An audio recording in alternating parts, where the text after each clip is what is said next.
Jumat sore. Keluarga Budi tiba di Jakarta lebih awal untuk mempersiapkan upacara siraman dan resepsi pada hari Minggu. Saya sudah memberikan kunci duplikat kepada Budi, agar mereka bisa masuk ke rumah untuk beristirahat terlebih dahulu, sementara saya sendiri berusaha menyelesaikan pemeriksaan beberapa pasien terakhir, lalu mampir ke pasar untuk membeli bahan makanan lezat untuk menjamu seluruh keluarga. Baru saja tangan saya menyentuh gagang pintu kamar tidur, saya tiba-tiba berhenti. Pintu sedikit terbuka dan dari dalam terdengar suara tawa cekikikan Vina. "Mas Budi, setelah menikah nanti, suruh Mbak Kirana ganti mobil, dong. Pakai motor matic butut begitu, memalukan sekali. Suruh dia beli mobil mewah. Sesekali bisa aku pinjam untuk pamer di video-videoku. Tim klienku kalau lihat aku pakai mobil mewah, pasti langsung pesan barang banyak," lanjutnya. Saya sedikit mengernyitkan dahi.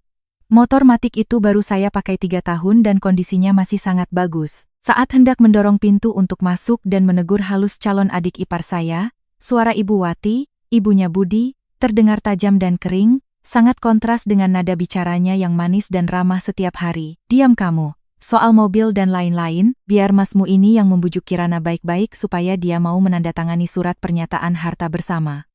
Setelah menikah dan semua beres, papan sudah terkunci, baru kita bicarakan lagi. Ibu, jangan-jangan Kirana pulang sekarang," suara Budi terdengar. Nada bicaranya yang dalam dan hangat, yang biasa digunakannya untuk menenangkan saya, kini terdengar begitu asing dan pengecut. "Tunggu saja setelah menikah, aku pasti punya cara untuk membujuknya menjual rumah ini." Kepala saya serasa dihantam palu. Menjual rumah? Menjual rumah yang saya beli dengan mengorbankan seluruh masa muda saya? Suara Budi masih terdengar jelas dari celah pintu. "Rumah ini gangnya memang lebar, tapi tetap saja di dalam gang, berisik sekali. Aku akan bilang, kita jual saja dan beli apartemen mewah. Lebih praktis untuk kita berdua. Sisa uangnya, kita belikan ayah dan ibu villa di pinggir kota untuk menikmati masa tua, menghirup udara segar. Kalau masih ada sisa sedikit lagi, aku akan belikan Vina mobil. Bagaimana, Nona manis?" Vina tertawa melengking penuh kemenangan. Sementara Ibu Wati berdecak, suaranya penuh perhitungan. Takutnya dia tidak mau menjual rumah ini atas namanya sendiri, bagaimana kalau dia keras kepala? Perempuan zaman sekarang itu hebat-hebat, tidak bisa diremehkan.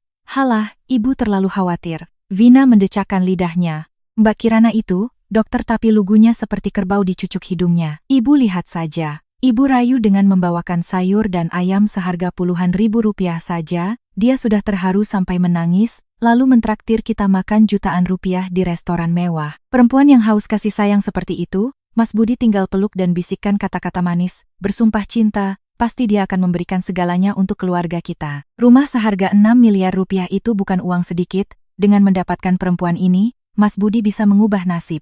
Sudah cukup," suara Pak Laksana, ayah Budi, yang sejak tadi hanya berdeham, akhirnya angkat bicara. "Ibu dan Vina, di depannya bersikaplah yang baik dan manis. Tunggu sampai sertifikat hak milik itu ada di tangan kita, baru akan jelas siapa yang berkuasa di rumah ini. Jangan sampai merusak rencana Budi."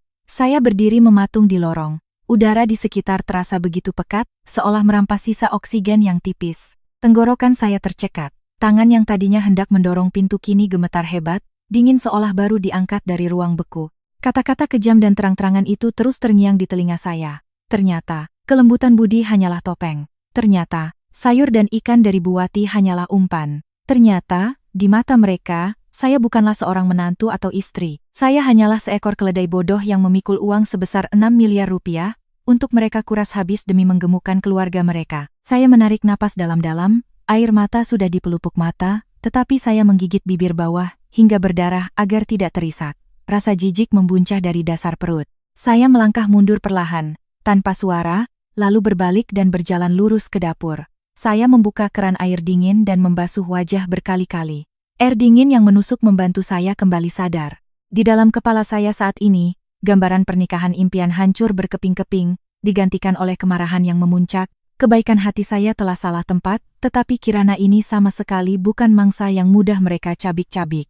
Saya mengeringkan wajah, mengambil ponsel, membuka pintu utama di lantai 1, lalu sengaja membantingnya dengan keras, dan meninggikan suara dengan riang. "Mas Budi, ayah, ibu, aku pulang. Ayo turun makan buah." Langkah kaki tergesa-gesa terdengar di tangga kayu, dan beberapa detik kemudian, Budi muncul di ujung tangga. Senyum ramah, hangat, dan akrab merekah di wajahnya. Budi bergegas turun, merentangkan tangan hendak memelukku. Calon istriku sudah pulang?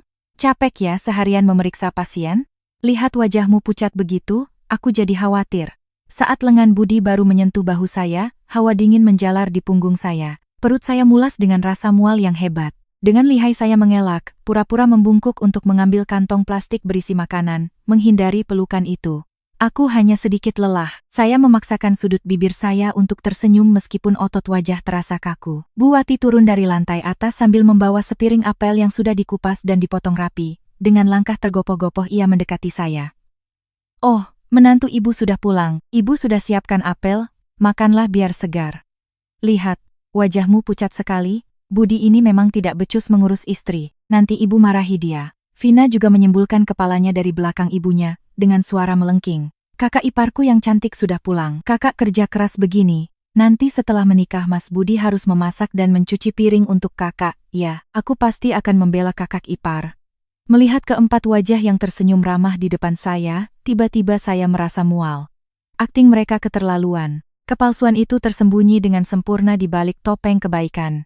Jika bukan karena 15 menit menguping di luar pintu tadi, mungkin saya sudah terharu hingga menangis melihat kehangatan keluarga ini. Kini, setiap kata perhatian dari mereka terasa seperti pisau beracun yang ditujukan langsung pada sertifikat hak milik yang tersimpan di brankas saya. Ya, terima kasih Bu, terima kasih semuanya. Saya mengambil sepotong apel dari tangan Bu Wati, menggigitnya, tetapi terasa pahit di mulut. Saya pura-pura memijat pelipis dan berdeham. Tapi, Mas Budi, malam ini kita semua pulang ke kompleks rumah Mas saja, ya. Aku baru saja menelepon ibuku di kampung, beliau berpesan. Katanya, orang tua zaman dulu melarang calon pengantin tinggal serumah sebelum malam pertama. Katanya bisa sial, dan rezekinya seret nanti. Saya sengaja menekankan kata sial dan seret. Benar saja, mata Bu Wati berkilat penuh perhitungan. Ia buru-buru mengangguk setuju.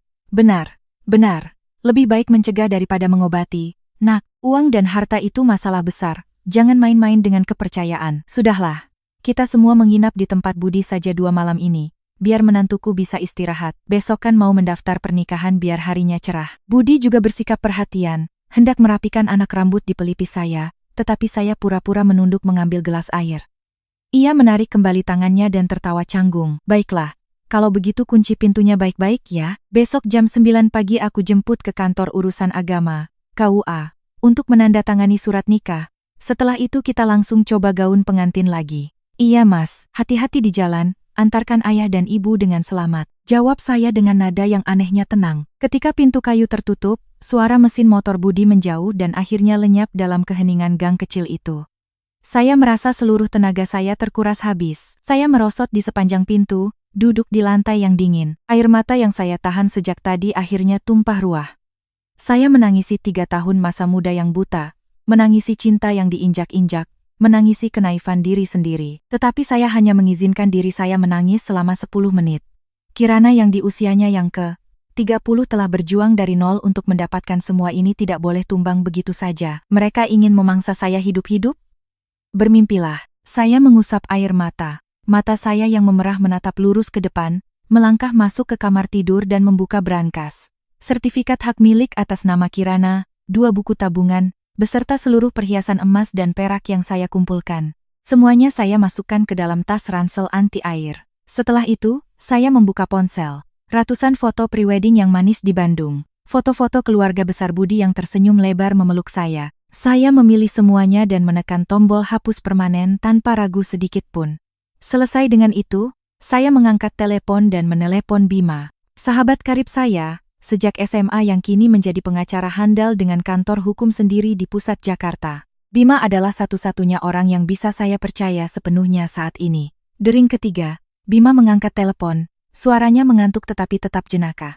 Halo, Dokter Kirana menelepon pengacara Bima jam 10 malam, ada apa gerangan? Gugup menjelang ke KUA sampai tidak bisa tidur? Atau mau mengurus surat cerai sebagai antisipasi?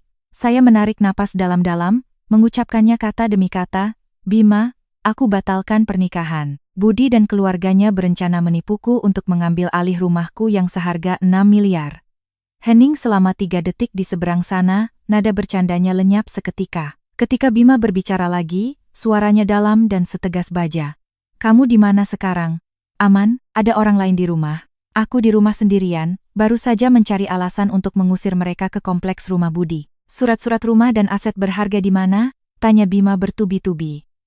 Sudah aku masukkan semua ke dalam ransel. Bagus. Sekarang dengarkan aku baik-baik, tetap tenang dan jangan gegabah. Biarkan mereka mengira kamu masih gadis bodoh yang dimabuk cinta. Besok pagi, panggil taksi, bawa ransel itu dan simpan di safe deposit box bank atau bawa ke rumahku. Budi punya kunci rumahmu kan? Iya. Aku pernah memberinya satu set untuk memudahkannya keluar masuk. Besok pagi, hal pertama yang harus kamu lakukan adalah memanggil tukang kunci untuk mengganti semua kunci pintu utama. Aku akan kirimkan nomor telepon tukang kunci langgananku, minta mereka memasang kunci sidik jari pintar yang paling canggih, batalkan sepenuhnya mekanisme kunci manual. Kamu sama sekali tidak boleh membiarkan mereka masuk ke rumahmu lagi. Selebihnya, urusan hukum biar pengacaramu yang urus. Kata-kata Bima yang tajam dan tegas bagaikan suntikan penguat jantung langsung ke pembuluh darah saya, membangkitkan saya dari kekacauan emosi. Terima kasih, Bima. Aku tahu apa yang harus aku lakukan.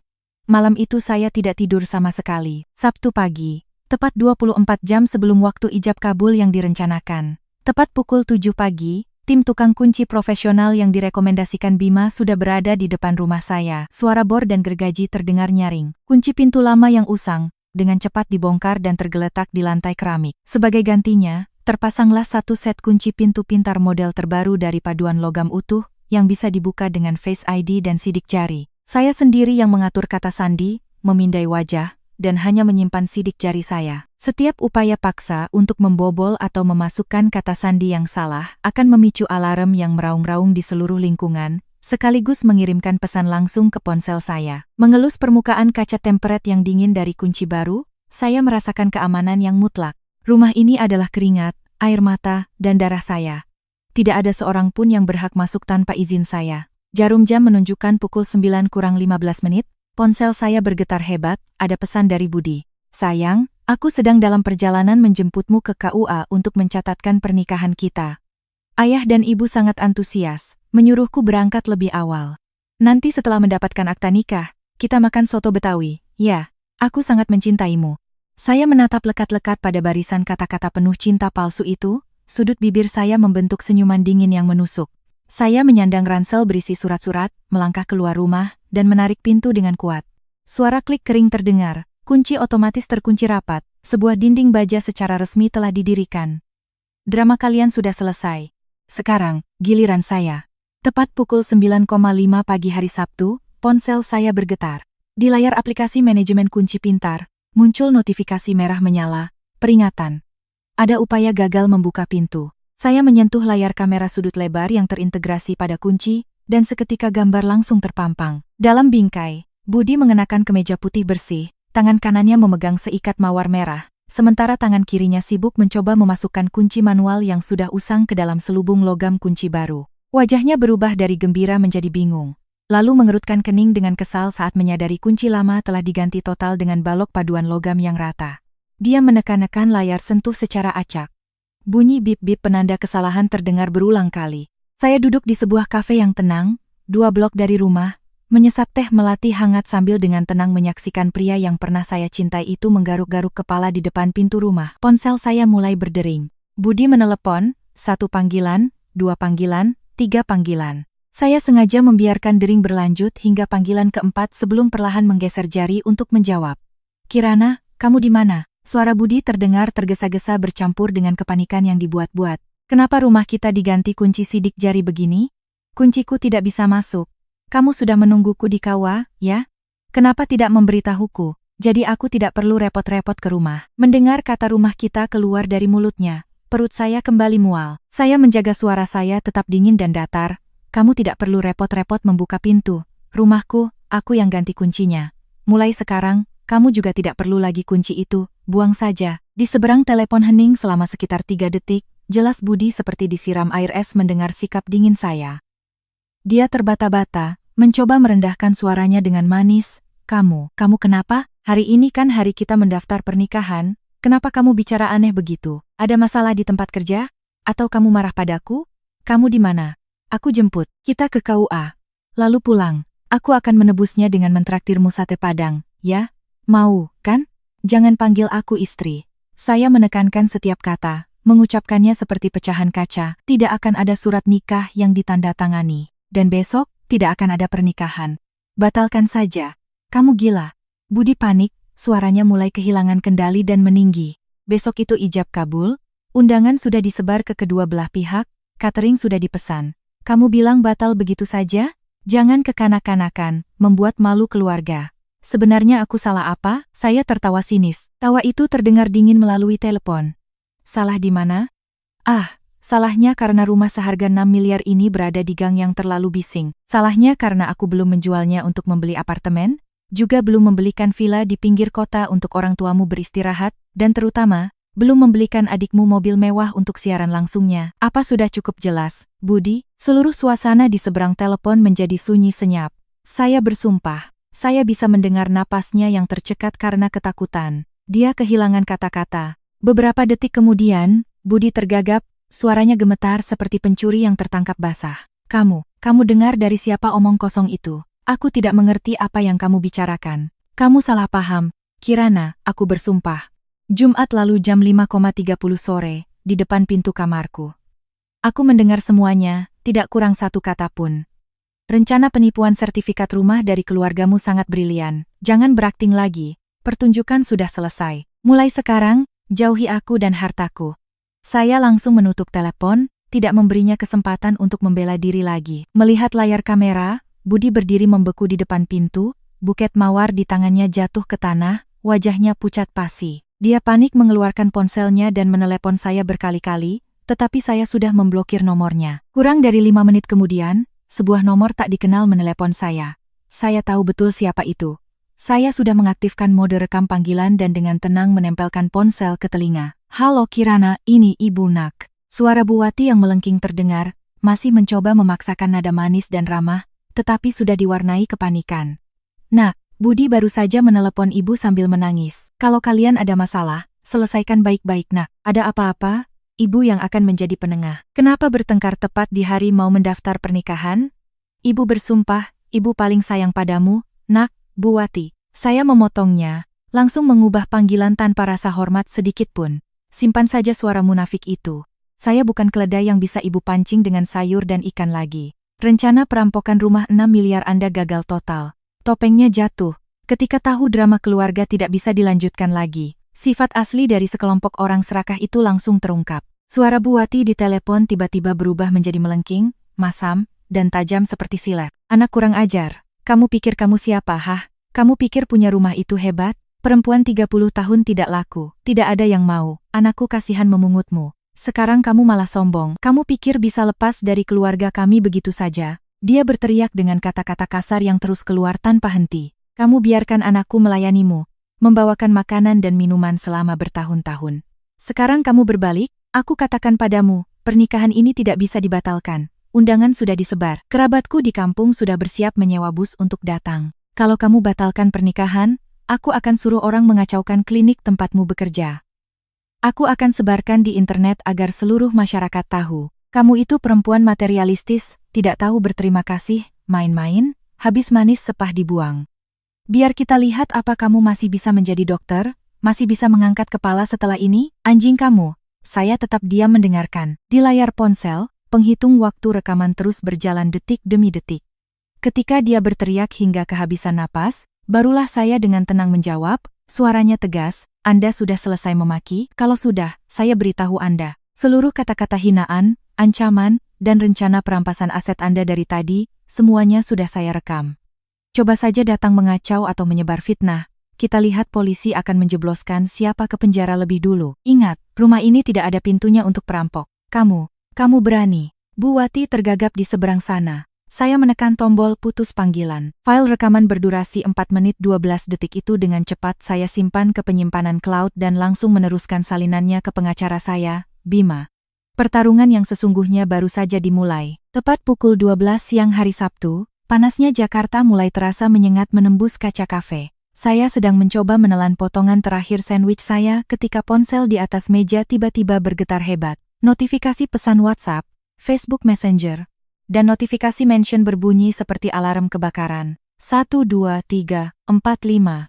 Saya menggeser jari untuk membuka layar. Sebuah tautan Facebook dikirim oleh 3 atau 4 rekan kerja di klinik disertai pesan-pesan panik. Kirana, cepat lihat internet, keluarga Budi sedang membongkar aibmu habis-habisan. Jantung saya berdebar kencang. Saya mengklik tautan itu, yang mengarah ke halaman pribadi Vina, calon adik ipar saya yang cerewet itu. Sebagai penjual online yang terbiasa siaran langsung dan berkoar-koar, dia sangat tahu cara membuat judul yang menarik perhatian.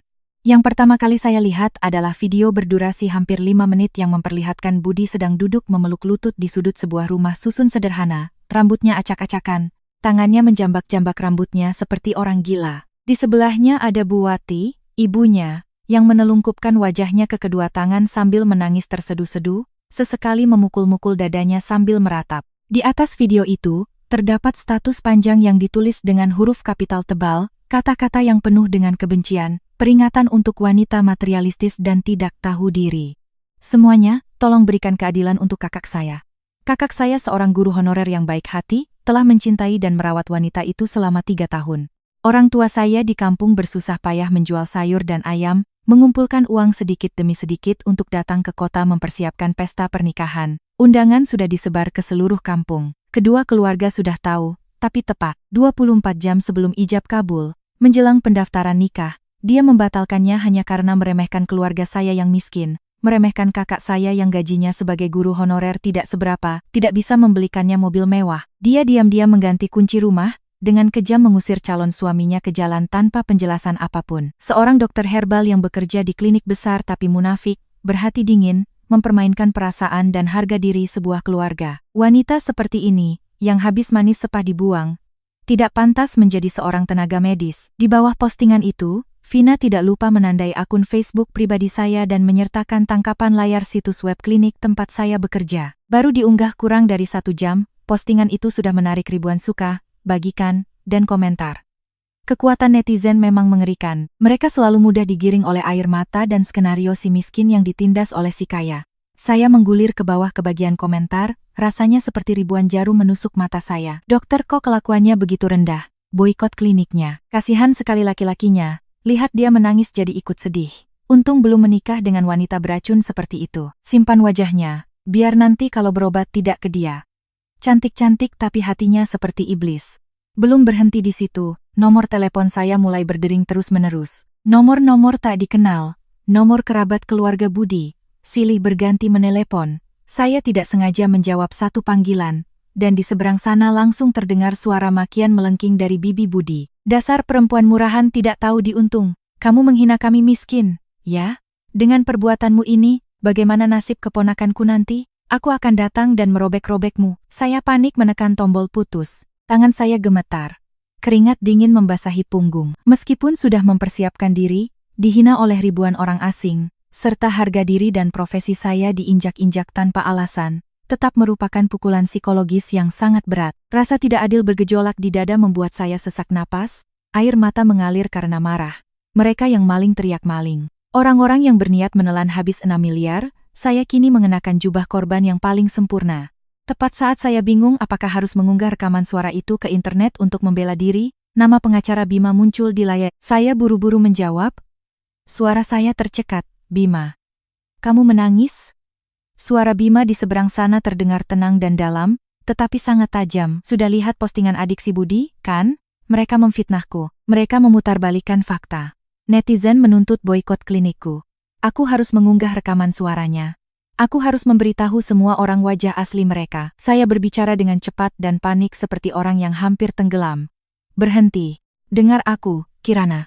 Bima membentak pelan, cukup untuk meredam kepanikan saya. Sama sekali jangan memberikan klarifikasi apapun di internet saat ini. Kamu sedang emosional.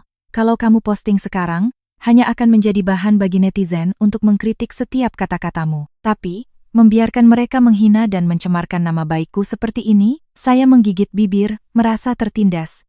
Dengarkan aku, postingan Vina itu adalah bukti emas bagiku untuk menuntutnya atas pencemaran nama baik dan penghinaan. Mereka sengaja memprovokasimu agar kamu takut dan menyerah, atau agar kamu kehilangan kendali dan berbuat onar. Bima berdeham, setiap kata-katanya jelas dan mantap. Biarkan mereka merasa menang sebentar, semakin tinggi mereka terbang, semakin sakit jatuhnya. Netizen hari ini mungkin menghujatmu. Besok, ketika kebenaran terungkap, mereka akan berbalik dan menguliti keluarga itu. Semakin kamu diam, mereka akan semakin mengira kamu takut dan akan semakin dalam aktingnya. Ketika drama mereka mencapai puncaknya, aku dan kamu akan merobohkan panggung mereka. Ketenangan dan logika Bima perlahan menarik saya kembali ke dunia nyata. Saya menarik napas dalam-dalam, memaksa jantung saya berdetak lebih lambat. Jadi, apa yang harus aku lakukan sekarang? Kunci akun pribadimu, matikan fitur menerima pesan dari orang asing, matikan juga ponsel itu. Kamu sudah mengambil cuti seminggu dari klinik, kan? Panggil taksi ke terminal, pergilah ke sebuah pantai yang sepi, menjauhlah dari Jakarta selama beberapa hari, jalan-jalan, makan seafood, tidur yang nyenyak, urusan sampah di rumah, biar aku yang bereskan. Nasihat emas Bima bagaikan perisai yang menahan semua panah beracun dari opini publik. Mereka ingin melihat saya hancur, gila, berteriak-teriak membela diri. Tidak akan pernah, aku mengerti. Saya mengangguk meskipun tahu Bima tidak melihat. Saya membuka Facebook. Dengan beberapa sentuhan sederhana, akun Kirana resmi dikunci. Saya melepas kartu SIM dan memasukkannya ke dasar ransel.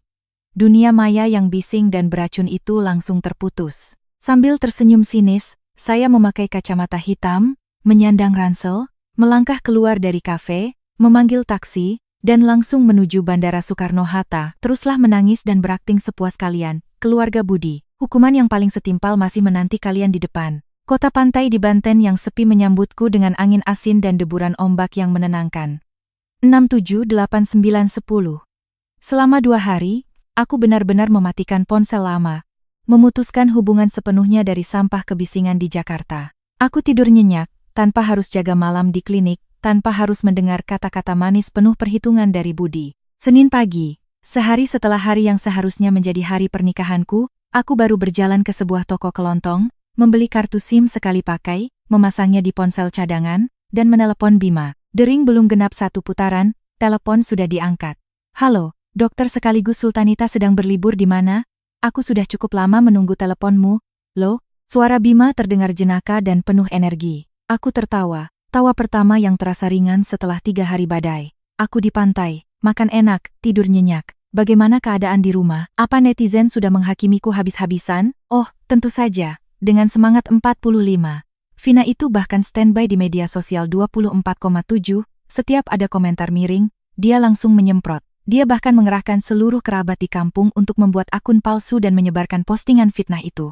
Bima tertawa sinis, tapi, seperti dugaanku, drama yang sesungguhnya baru saja dimulai. Aku memindahkan ponsel ke tangan yang lain, menarik kursi dan duduk di sebuah warung di tepi pantai. Apa yang sudah kamu lakukan pada mereka? Kemarin pagi, atas nama kuasa hukummu, aku mengirimkan somasi melalui kurir ekspres ke rumah kos Budi dan 1 salinan ke alamat orang tuanya di kampung. Surat berkop kantor pengacara, dengan cap merah dan tanda tangan resmi. Isinya aku buat sangat tegas. Memperingatkan Ibu Wati dan Saudara Budi atas tindakan pencemaran nama baik dan fitnah di media sosial, sekaligus menuntut penghentian segera rencana persekongkolan penipuan untuk menguasai aset berupa rumah senilai 6 miliar rupiah milik klien, Kirana. Aku bahkan dengan cermat mengutip pasal 378 Kitab Undang-Undang Hukum Pidana tentang penipuan, dengan menebalkan ancaman hukuman penjara paling lama 4 tahun agar mereka melotot membacanya. Mendengar penjelasan Bima, aku menahan napas.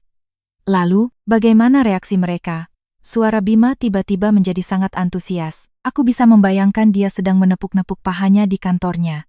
Kamu tidak akan percaya. Pagi ini, begitu kurir mengantarkan surat, si Vina langsung panik meneleponku melalui nomor hotline di surat somasi. Dia mau mencoba berkelit, tapi aku langsung mengancamnya. Semua percakapan direkam untuk diserahkan kepada pihak penyidik. Dia langsung menutup telepon. Dan Bu Wati, calon ibu mertuamu itu, dia benar-benar panik. Orang awam hukum melihat cap merah dan kata penjara langsung pucat pasi. Dan kamu tahu apa yang baru saja dia lakukan 1 jam yang lalu? Kelakuan paling konyol yang pernah aku lihat selama menjadi pengacara. Apa itu? Jantungku berdebar kencang karena penasaran. Dia menyuruh Vina mengunggah postingan klarifikasi darurat di Facebook, langkah bunuh diri paling klasik yang pernah aku saksikan. Bima tertawa terbahak-bahak. Tunggu, aku bacakan postingan ibu dan anak itu untukmu. Keluarga kami difitnah. Kirana itu karena punya uang menyewa pengacara untuk membuat surat palsu, mengancam dan memfitnah keluarga saya melakukan penipuan rumah. Saya bersumpah demi Tuhan, keluarga saya belum menyentuh 1 bata pun, 1 genting pun dari rumahnya. Saya mengirim pesan bertanya pada paman yang bekerja di Badan Pertanahan Nasional hanya untuk referensi. Apakah ada hukum yang memungkinkan pengalihan nama sertifikat tanpa sepengetahuan istri? Itu karena saya khawatir anak saya menikahi wanita yang tidak baik, yang ingin menguasai harta sendiri. Itu hanya bertanya. Kami belum melakukan apa-apa, kenapa dituduh menipu? Mohon netizen menjadi saksi bagi kami. Aku tertegun selama 3 detik, lalu tertawa terbahak-bahak. Sulit dipercaya kepanikan dan kebodohan telah membutakan mereka. Mereka dengan naifnya berpikir bahwa dengan menyangkal belum melakukan apa-apa, hanya bertanya, mereka akan bebas dari tuduhan, tanpa menyadari bahwa tindakan itu justru mengkonfirmasi niat mereka untuk merampas aset dengan sangat jelas. Belum selesai, Bima melanjutkan dengan nada penuh kemenangan. Karena takut tidak dipercaya, dia menyuruh Vina melampirkan seluruh tangkapan layar percakapan WhatsApp antara dia dan kenalannya di BPN itu. Pesannya sangat jelas, tanggal dan waktunya adalah hari Kamis minggu lalu, tepat sebelum kamu menguping drama mereka. Kamu tahu apa yang dia tulis? Dia menulis, "Pak, tolong bantu cek, rumah calon menantu saya dibeli sebelum menikah, atas namanya sendiri. Sekarang setelah menikah, mau dialihkan atas nama anak saya, Budi, tanpa sepengetahuannya. Bagaimana caranya? Kalau saya siapkan surat hibah lalu diselipkan di antara tumpukan berkas pernikahan, dan disuruh tanda tangan, apakah sah secara hukum?" Dan orang itu menjawab, "Ibu gila, ya, itu ilegal, kalau digugat ke pengadilan bisa masuk penjara." Punggungku merinding. Kekejaman dan kelicikan mereka jauh di luar bayanganku. Jika hari Jumat itu aku tidak pulang lebih awal, jika aku tidak mendengar percakapan di depan pintu kamar itu, sangat mungkin di tengah kesibukan mengurus catering dan pesta, aku akan dengan buta menandatangani selembar kertas apapun yang disodorkan Budi dengan senyum ramah palsunya. "Bima, kamu sudah menyimpan bukti itu?" Tanyaku cepat. Tentu saja, begitu postingan itu muncul, aku langsung meminta notaris untuk membuat akta dari postingan itu. Bukti yang sekeras baja, tidak bisa dibantah. Vina, setelah setengah jam, mungkin ada yang memberitahunya bahwa dia sedang menggali kuburnya sendiri, langsung panik menghapus postingan itu. Tapi sudah terlambat, nasi sudah menjadi bubur. Bima berhenti sejenak, nadanya menjadi lebih serius. "Kirana, jujur saja, kamu sangat beruntung bisa lepas dari sarang iblis ini. Mereka bukan hanya serakah, tapi juga sangat tidak tahu malu. Mereka sudah dibutakan oleh rumah 6 miliar rupiahmu. Aku tahu. Aku menghirup udara laut, merasakan dadaku menjadi ringan secara aneh. Bayangan tentang keluarga yang hangat telah benar-benar lenyap. Kini, yang tersisa dalam diriku hanyalah ketenangan yang dingin. Langkah selanjutnya apa? Terdorong ke sudut, dan secara tidak sengaja mengeluarkan bukti yang memberatkan diri mereka sendiri. Keluarga Budi sekarang seperti semut di atas wajan panas. Aku yakin 100% sore ini mereka akan datang sekeluarga ke rumahmu untuk membuat keributan. 1. Untuk memaksamu keluar. 2. Untuk playing victim demi mendapatkan simpati publik lagi. Mereka sudah tidak punya apa-apa lagi. Aku tidak di rumah, kunci sudah diganti, apa gunanya mereka membuat keributan? Aku mengerutkan dahi. Bima tertawa licik. Itulah sebabnya aku menyuruhmu pergi berlibur, biar urusan rumah aku yang tangani. Aku sudah merencanakan semuanya, menyewa sekelompok tukang bangunan untuk datang ke rumahmu sore ini, pura-pura sedang merobohkan dan merenovasi, memasang peredam suara. Kalau mereka melihat ada orang asing merusak rumahmu, mereka pasti akan mengamuk. Mengira kamu sedang menjual rumah untuk melarikan aset. Kamu tinggal berbaring di pantai, buka aplikasi kamera, dan saksikan komedi yang akan aku sutradarai sore ini. Dijamin lebih seru dari sinetron. Aku tertawa kecil, kepercayaan penuh pada sahabatku itu membuncah. Baiklah, sutradara Bima, aku tunggu pertunjukan hebatmu.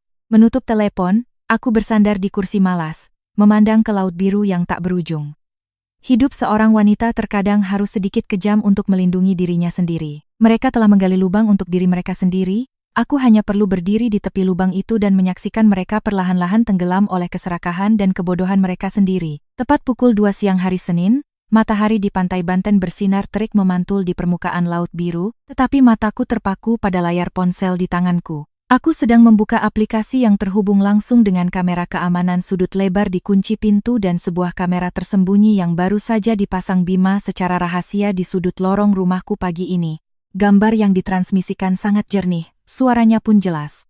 Sesuai skenario, Bima telah mengatur sebuah tim yang terdiri dari 3 tukang bangunan berpakaian kotor karena cat, sedang sibuk menarik peralatan ke depan rumahku. Suara bor beton yang memekakkan telinga mulai meraung, melubangi dinding luar. Suara palu yang menghantam tembok bergema di seluruh gang kecil itu. Belum sampai 20 menit, 2 sepeda motor berhenti mendadak di depan gerbang. Budi dan Bu Wati turun dengan tergesa-gesa, diikuti oleh Pak Laksana dan Vina. Keempatnya tampak pucat, keringat bercucuran. Melihat pemandangan debu yang mengepul dan suara bor yang memekakkan telinga, mata Bu Wati melotot. Dia melempar topinya ke tanah, menerjang seperti binatang buas, dan menarik lengan mandor tukang. Kalian sedang apa di sini? Hah? Siapa yang menyuruh kalian merusak rumahku? Berhenti sekarang juga. Budi, rebut bor itu dan lempar ke jalan. Mandor tukang, yang sudah diinstruksikan dengan baik oleh Bima, bertubuh kekar dan penuh tato, melotot dan menepis tangan Bu Wati dengan kasar. Dia mematikan bor, menepuk-nepuk debu di bajunya, dan berkata dengan nada mengancam, "Ibu tua, bicara yang sopan, kami bekerja berdasarkan kontrak yang sah. Pemilik rumah menyewa kami untuk merobohkan teras ini, merenovasi interior untuk dijual. Ibu ini siapa berani-beraninya menunjuk-nunjuk?" Kata kunci dijual yang baru saja terdengar oleh Bu Wati bagaikan disambar petir. Dia mundur setengah langkah, kedua kakinya gemetar, lalu tiba-tiba duduk terkulai di lantai yang penuh puing-puing. Kedua tangannya mulai menepuk-nepuk pahanya, mulutnya meraung-raung, memulai lagu ratapan klasik. "Ya Tuhan, tetangga-tetangga, lihatlah. Menantu durhaka ini merampas rumahku. Rumah ini adalah hasil keringat dan air mata keluargaku. Dia merayu anakku agar namanya tercantum di sertifikat. Sekarang dia berbalik, dia mau menjual dan melarikan aset. Tolong, dia membunuh keluargaku." Dia meraung-raung sambil berguling-guling di lantai. Tidak peduli pakaiannya kotor oleh debu. Budi, yang berdiri di sampingnya dengan wajah memerah, menunjuk lurus ke wajah mandor tukang dan berteriak, "Kalian tidak punya hak menyentuh rumah ini. Saya adalah suami Mbak Kirana, rumah ini adalah harta bersama kami. Cepat pergi dari sini sebelum saya panggil orang untuk mematahkan kaki kalian satu persatu." Mandor tukang tertawa sinis, meludah ke tanah. "Suami, kamu ini sedang berhalusinasi atau mabuk?" Mbak Kirana menunjukkan surat keterangan lajangnya kepada saya sebelum berani menandatangani kontrak renovasi ini. Dia juga berpesan, belakangan ini ada sekelompok penipu yang suka mengaku sebagai kerabat untuk membuat onar. Kalau melihat wajah mereka, langsung laporkan ke polisi. "Mau coba mematahkan kakiku? Silakan saja." Sambil berkata begitu, ketiga tukang bangunan kekar itu maju selangkah sambil memegang palu dan linggis. Sikap mereka yang mengancam membuat Budi buru-buru mundur ke belakang ayahnya. Wajahnya pucat pasi, sifat pengecutnya terlihat jelas. Vina, melihat situasi tidak menguntungkan, segera mengeluarkan ponselnya dan menyalakan mode rekam video. Dia mengarahkan kamera ke wajah para tukang, mencoba memeras beberapa tetes air mata buaya, suaranya melengking, "Netizen, lihatlah. Kakak iparku berselingkuh, menguras habis harta keluarga suaminya, lalu menyewa preman untuk mengancam dan menganiaya keluarga kami. Ini buktinya. Tolong viralkan agar keluarga kami bisa mendapatkan kembali rumah kami. Kamu merekam apa?" Seorang tukang bangunan langsung menutupi lensa kamera dengan tangannya. "Saya bisa menuntutmu karena merekam tanpa izin. Sekarang kalau berani, rekam juga wajahmu sendiri, biar polisi lebih mudah mengidentifikasi." Keributan, makian, dan tangisan Bu Wati telah menarik perhatian tetangga sekitar. Beberapa pintu gerbang terbuka, dan para tetangga yang penasaran mulai berdatangan. Bu Lastri, penjual warung di ujung gang yang sangat menyukai saya, mengerutkan kening, menyingsingkan lengan bajunya, dan melangkah maju, menunjuk langsung ke wajah Bu Wati. "Heh, ibu ini sudah gila, ya? Rumah ini dibeli oleh Kirana tahun lalu. Waktu syukuran rumah baru, dia mengundang seluruh warga gang ini. Sertifikatnya dia yang pegang. Keluarga ibu di kampung menyumbang apa sampai berani mengklaim ini rumah kalian? Kemarin saya lihat ibu membawakan nangka untuknya. Manis sekali bicaranya. Kenapa sekarang malah merampok rumah orang secara terang-terangan?" Pak RW juga angkat bicara. "Benar, Mas Budi ini, saya sudah sering lihat. Hampir setiap hari ke sini. Diberi makan dan minum oleh Kirana sampai gemuk begitu. Laki-laki belum menikah, rumah pacarnya sendiri yang beli, berani-beraninya mengaku harta bersama. Kalian ini mau menipu dan merampas harta orang, ya?" Ditelanjangi oleh para tetangga.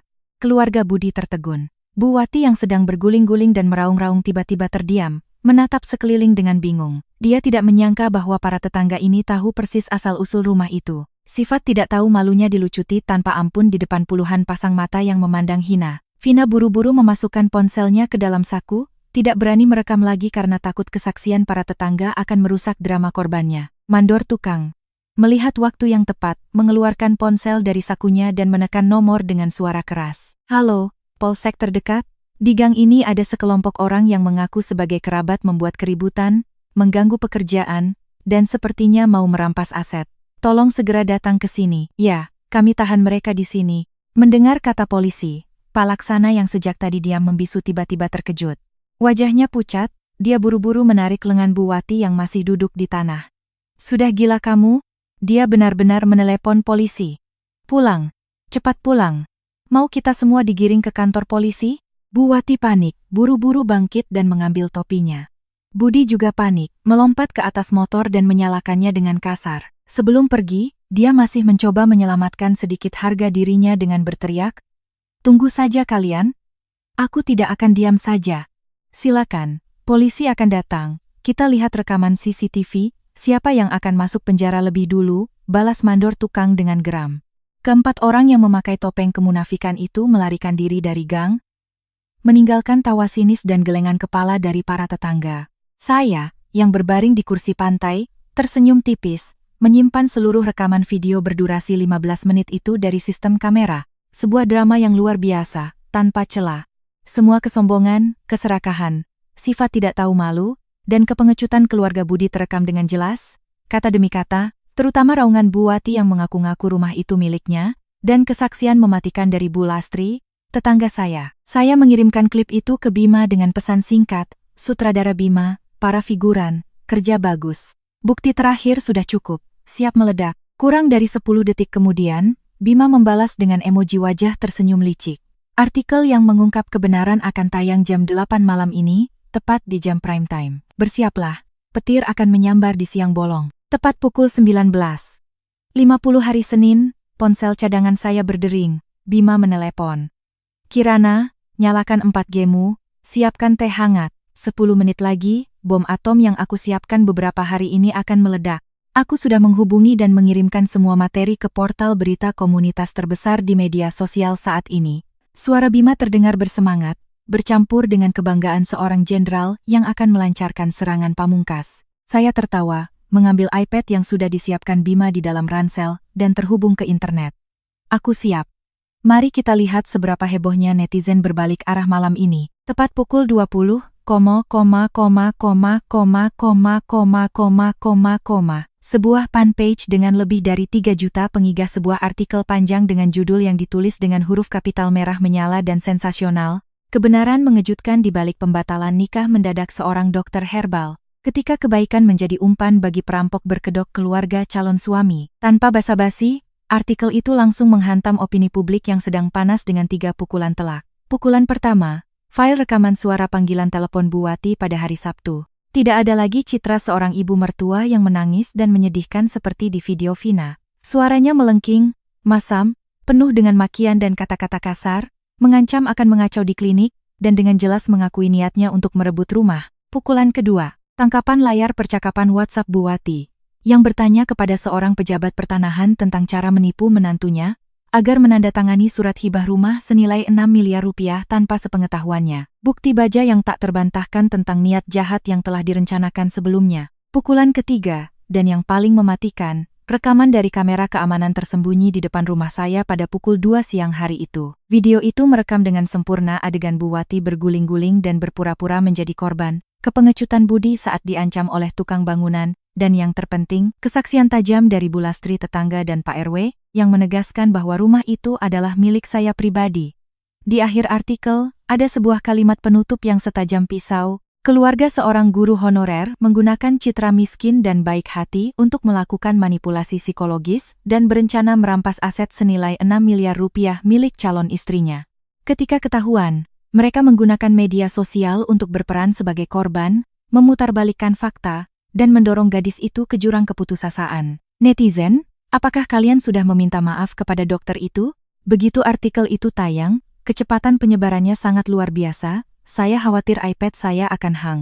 Hanya dalam 15 menit, jumlah bagikan sudah mencapai puluhan ribu. Media sosial benar-benar meledak, petir di siang bolong telah menyambar tepat di atas kepala keluarga Budi. Opini publik, yang kemarin masih ramai-ramai menghujat saya dan menuntut boikot klinik, kini terkejut menyadari bahwa mereka telah dipermainkan oleh seorang penjual online. Kemarahan mereka berlipat ganda ketika menyadari rasa iba mereka telah dimanfaatkan, dan mereka langsung berbalik arah. Saya membaca sekilas kolom komentar.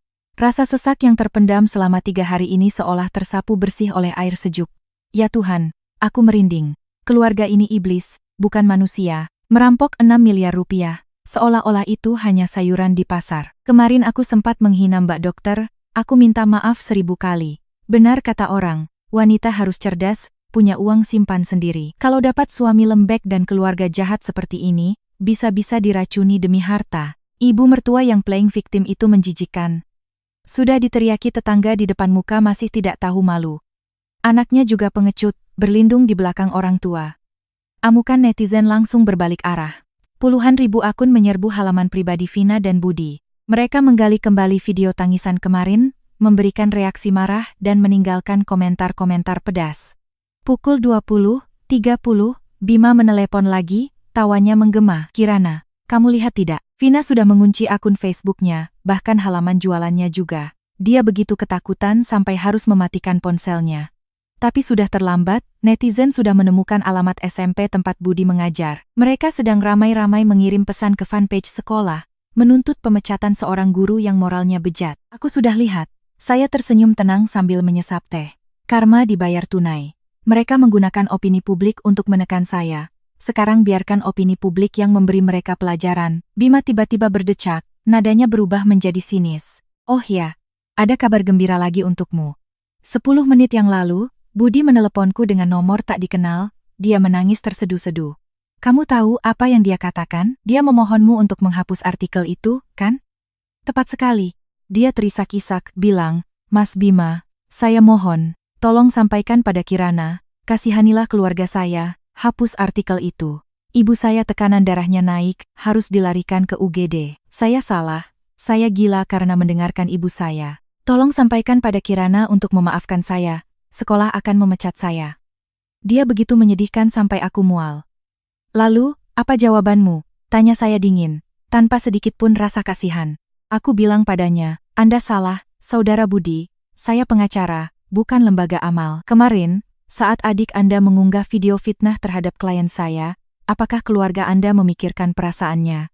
Simpan saja tenagamu untuk menghadapi pengadilan. Laporan pidana penipuan dan pencemaran nama baik sudah aku ajukan pagi ini. Setelah itu aku langsung menutup telepon dan memblokir nomornya.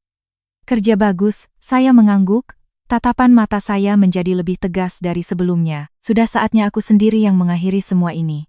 Bima, umumkan di halamanmu, tepat jam 9 malam ini aku akan membuka kembali akun Facebook pribadiku dan siaran langsung. Tidak bisa hanya kamu dan media yang berbicara. Sebagai orang yang terlibat langsung, aku akan menutup peti mati ini dengan tanganku sendiri. Bima terdiam beberapa detik, lalu menjawab dengan nada bangga. Baiklah, istirahat dan persiapkan dirimu. Bicaralah dari hatimu, tidak perlu skrip. Semua platform sudah aku siapkan, tinggal menunggumu tampil. Saya menutup telepon, bangkit dan berjalan ke kamar mandi. Saya membasuh wajah dengan air dingin, merapikan rambut. Saya memilih kemeja sutra putih, sederhana namun elegan. Menatap cermin, tidak ada lagi citra seorang wanita 30 tahun yang lemah dan dibutakan oleh cinta. Yang ada adalah Kirana yang tangguh, bangga, dan siap menghadapi badai. Saya mengambil ponsel, memasang kembali kartu SIM utama.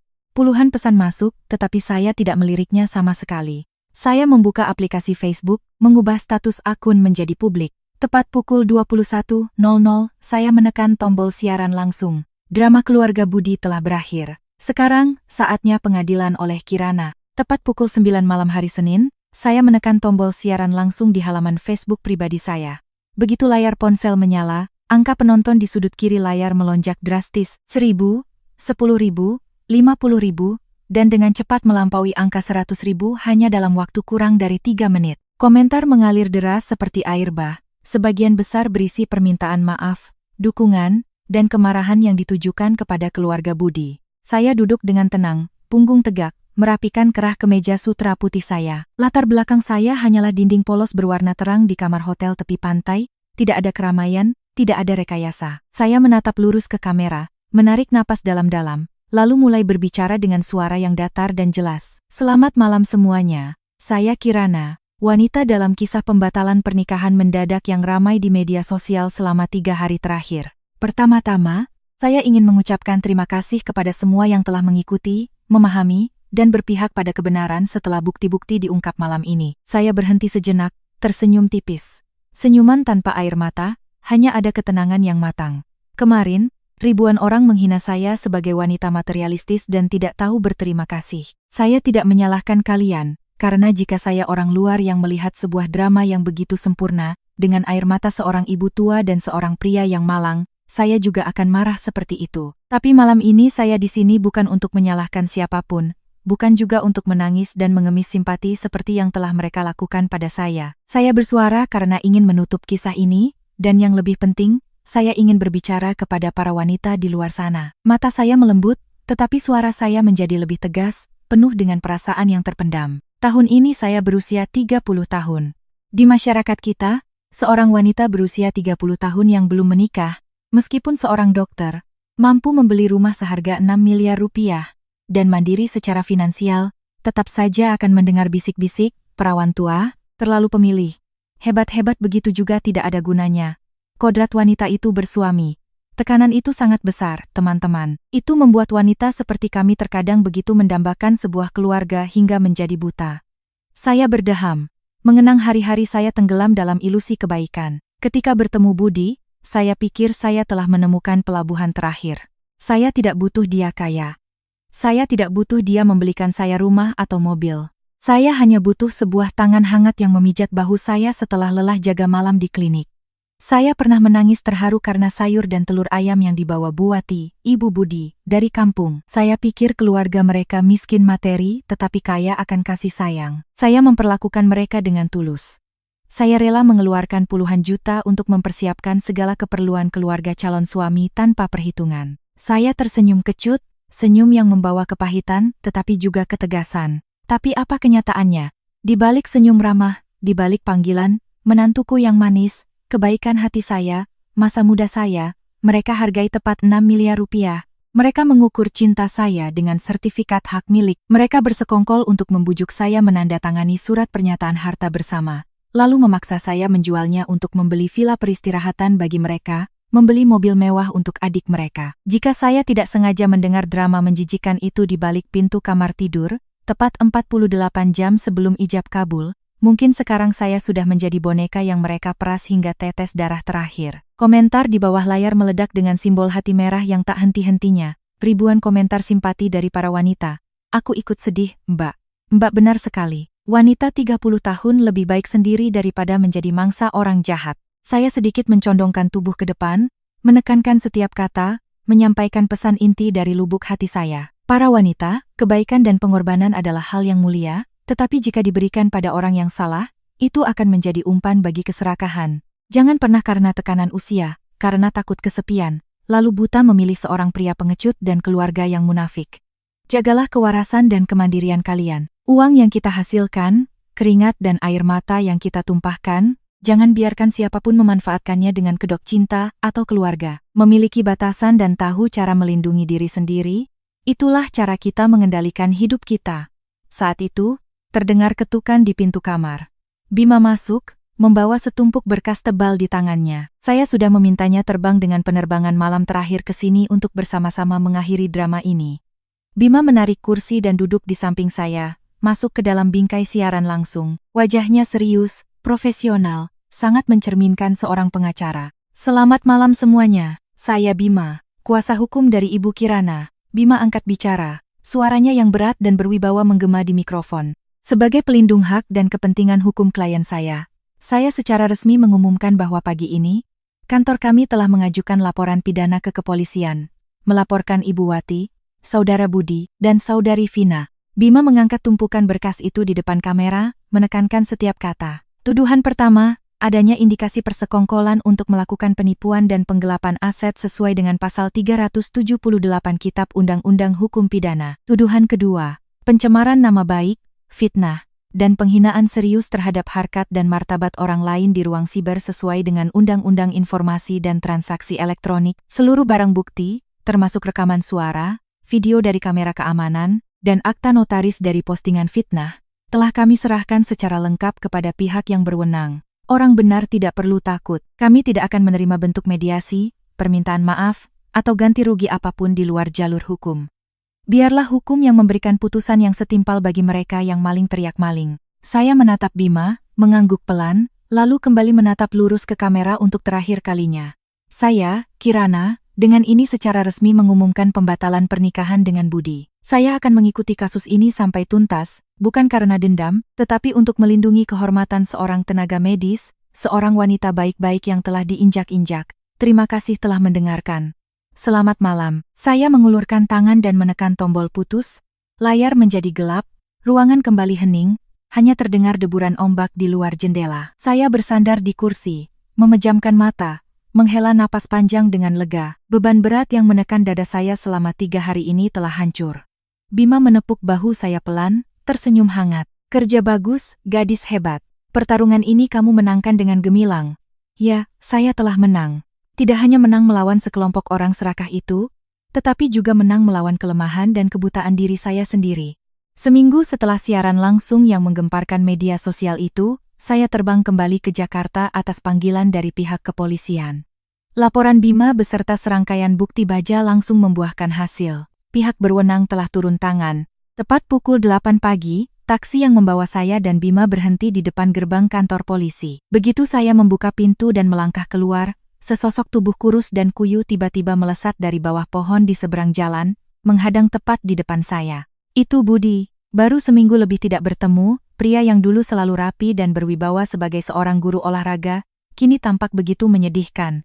Kemejanya kusut, jenggot dan kumisnya tidak tercukur, matanya yang cekung dikelilingi lingkaran hitam dan urat-urat merah. Kirana, aku mohon padamu, aku mohon. Budi berteriak parau. Sebelum saya sempat bereaksi, dia sudah berlutut di atas trotoar yang dingin di depan gerbang kantor polisi, tangannya terulur hendak memegang celana saya, tetapi Bima dengan sigap melangkah maju, menepis tangannya, dan melindungi saya di belakangnya. Apa-apaan ini? Mau saya panggil petugas piket karena mengganggu ketertiban umum? Bentak Bima, matanya setajam silet. Tidak peduli dengan peringatan Bima, Budi menengadahkan wajahnya yang basah oleh air mata, menatap saya, kedua tangannya menangkup memohon. Kirana, aku 1000 kali salah. Kamu boleh pukul aku, maki aku. Tapi tolong cabut laporannya. Ibuku beberapa hari ini tekanan darahnya naik, harus dirawat di rumah sakit.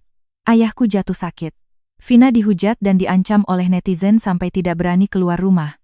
Sekolah juga sudah mengeluarkan surat pemecatan untukku. Keluargaku hancur. Kirana, aku mohon padamu, demi cinta dan perhatianku selama 3 tahun ini, berikan keluargaku jalan keluar. Sambil berkata begitu, Budi mengangkat tangannya dan menampar wajahnya sendiri berkali-kali. Suara tamparan itu terdengar keras di keheningan pagi. Air mata dan ingusnya bercampur aduk, penampilannya begitu menyedihkan dan hina. Saya berdiri dengan tangan bersedekap, dengan tenang menatap pria yang sedang bersujud di kaki saya. Tidak ada rasa kasihan, tidak ada kelembutan. Air mata buaya ini tidak bisa membersihkan keserakahan dan kekejaman mereka.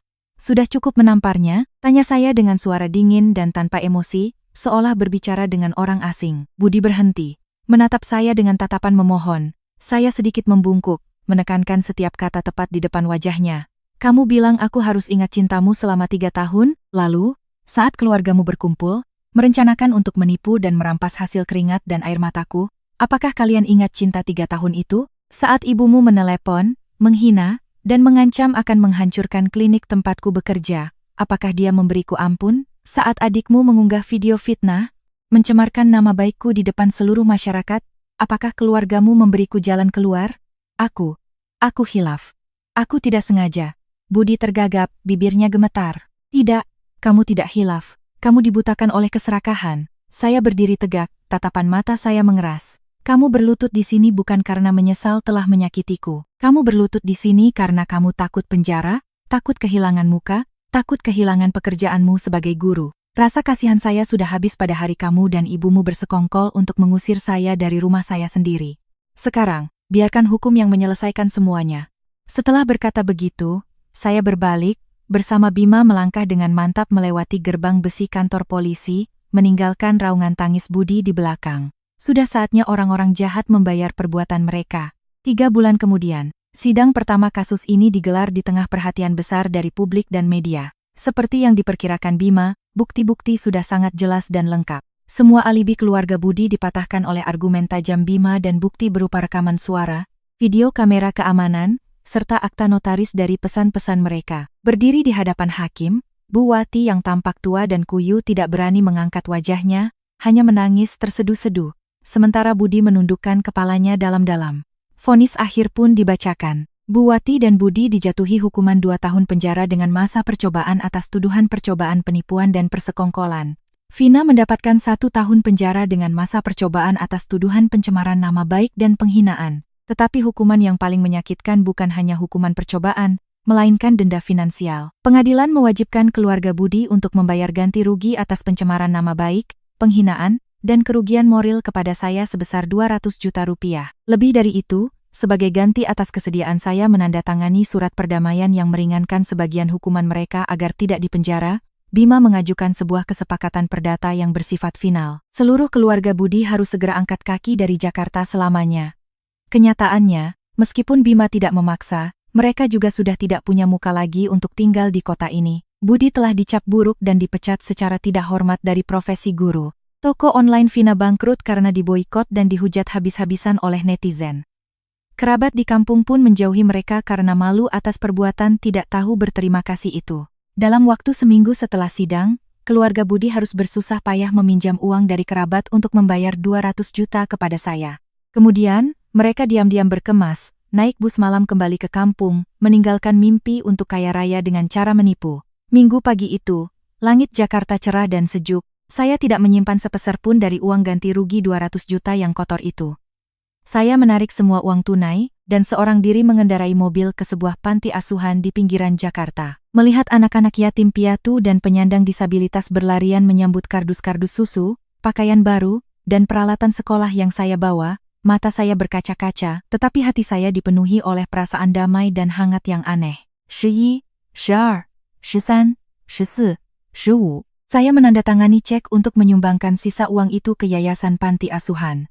Kebaikan, jika diberikan kepada jiwa-jiwa yang polos dan membutuhkan, akan benar-benar berbuah manis. Tetapi jika dilemparkan kepada mereka yang serakah, ia akan berubah menjadi racun yang membunuh diri sendiri. Saya melangkah keluar dari gerbang panti asuhan, menarik napas dalam-dalam, memenuhi rongga dada. Tidak ada lagi penyesalan, tidak ada lagi dendam. Sertifikat hak milik senilai 6 miliar rupiah masih aman di dalam brankas. Kunci pintar masih kokoh melindungi rumah saya. Badai telah berlalu, menyisakan langit yang cerah. Kirana di usianya yang ke-30, kini telah benar-benar dewasa. 3 tahun berlalu sekejap mata.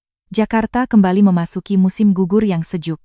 Saya, Kirana, kini seorang wanita berusia 33 tahun. Pekerjaan di klinik pengobatan tradisional semakin sibuk, tetapi saya sudah belajar menyeimbangkan hidup untuk lebih mencintai diri sendiri. Sabtu sore, pulang kerja lebih awal, saya mampir ke warung teh di ujung gang rumah saya. Baru saja memesan segelas teh hangat, saya tertegun ketika mendengar seseorang memanggil nama saya, Kirana, kan? Dokter Kirana, saya menoleh. Pria yang baru saja memanggil adalah Agung, rekan kerja lama Budi di SMP dulu. Agung tampak lebih tua, senyumnya canggung saat menarik kursi dan duduk di hadapan saya. Lama tidak bertemu. Sejak kejadian itu, kami para guru di sekolah tidak ada yang bisa menghubungi keluarga Budi lagi. Agung berdecak sambil menyesap tehnya. Kamu sudah dengar kabar tentang mereka? Saya menggeleng dengan tenang. Sudah 3 tahun, saya tidak peduli lagi dengan orang-orang yang tidak ada hubungannya dengan hidup saya, Mas. Agung menghela napas, merendahkan suaranya seolah takut ada yang mendengar. Karma itu datangnya cepat sekali, Kirana. Bulan lalu saya pulang kampung untuk kondangan, kebetulan lewat desa Budi, baru tahu kalau keluarganya hancur berantakan. Saya sedikit mengangkat alis, tangan saya masih memutar-mutar gelas di atas meja, menunggu Agung melanjutkan ceritanya. Vina, adiknya, setelah dihujat habis-habisan di media sosial, dia bersembunyi terus. Toko online-nya bangkrut total. Entah karena stres atau apa, akhir tahun lalu dia divonis gagal ginjal stadium akhir. Biaya pengobatannya sangat besar. Pak Laksana, ayahnya Budi, terpaksa menjual satu-satunya rumah mereka di kampung, lalu pindah mengontrak di dekat rumah sakit untuk menemani Vina cuci darah 3 kali seminggu. Lalu bagaimana dengan Budi dan ibunya? Tanya saya dengan suara datar, tanpa emosi. Agung berdecak, wajahnya menunjukkan rasa jijik. Budi, setelah dipecat dan dicap penipu, melamar kerja di mana-mana ditolak. Dia jadi putus asa, mabuk-mabukan setiap hari. Setiap kali mabuk, dia akan mengeluarkan fotomu, menangis, lalu merusak barang-barang sambil memaki ibunya. Katanya, karena keserakahan ibunya, dia kehilangan istri dan pekerjaan. Dan Bu Wati, dia sudah gila, Kirana. Saya sedikit mengerutkan kening. Gila. Iya. Stres karena kehilangan harga diri, rumah dijual, anak perempuannya sakit parah, anak laki-lakinya jadi pemabuk dan memakinya setiap hari. Dia tidak tahan lagi. Sekarang, setiap sore orang-orang melihatnya dengan rambut acak-acakan berjalan tanpa tujuan di sekitar desa. Setiap bertemu orang, dia akan menarik bajunya dan bergumam, "Rumahku di Jakarta, rumahku 6 miliar. Besar sekali, menantuku yang membelikannya. Kasihan sekali." Saya diam mendengarkan. Tidak ada rasa puas, juga tidak ada sedikit pun rasa kasihan yang muncul di hati. Semua sebab akibat di dunia ini ada harganya. Dulu, karena keserakahan, mereka ingin mengusir saya ke jalan tanpa perasaan. Sekarang, harga yang harus mereka bayar adalah kehancuran dari dalam keluarga mereka sendiri. Siapa menanam, dia yang akan menuai. Mas Agung, sesuatu yang bukan milik kita, kalau dipaksa direbut, akhirnya hanya akan kehilangan segalanya. Saya tersenyum tipis, meletakkan uang 10.000 di atas meja untuk membayar teh, mengangguk pada Agung, lalu berjalan santai pulang ke rumah. Sampai di depan pintu pintar yang mengenali wajah saya otomatis terbuka dengan bunyi klik yang lembut. Masuk ke dalam rumah, aroma masakan yang harum sudah tercium dari dapur. "Sudah pulang? Mandi dulu, lalu turun makan. Aku sudah siapkan sup ayam obat untukmu." Suara berat dan hangat terdengar, diikuti oleh sosok tinggi tegap Rian yang keluar dari dapur, masih mengenakan celemek abu-abu. Rian, 36 tahun, seorang insinyur IT. Kami bertemu setahun yang lalu ketika dia mengantar ibunya ke klinik saya untuk akupunktur mengobati nyeri sendi. Rian tidak banyak bicara, tidak menjanjikan kata-kata kosong. Dia tenang, hangat, dan sangat pengertian. Dia tahu masa lalu saya, tahu trauma saya terhadap perhitungan dalam cinta. Tetapi, alih-alih mendekati secara agresif, Rian menggunakan kesabarannya untuk membuktikan bahwa dia menghargai ruang pribadi saya. Dia tidak pernah meminta untuk masuk ke rumah ini jika saya tidak mengundangnya. Saya mendekat, menyandarkan dagu di bahu Rian, tersenyum kecil.